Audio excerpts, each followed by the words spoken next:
Cartoon চরিত্র ডোরেমনকে এবার নিজের চোখে ভিন্নভাবে দেখল হংকংবাসী। চলতি সপ্তাহেই হংকংয়ের ভিক্টোরিয়া পার্কের আকাশে দেখা গেল তাকে, তবুও সম্পূর্ণ ভিন্ন রূপে।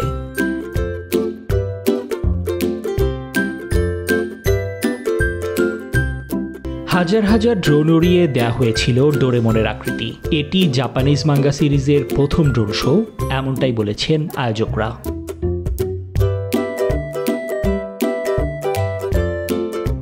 ড্রোন দিয়ে তৈরি করা হয়েছে ডোরেমন এবং ভবিষ্যতের নানা চরিত্র।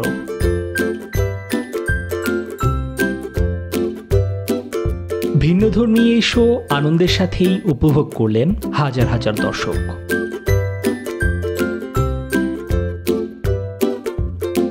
নিবিড় আমিন, নিউজ 24।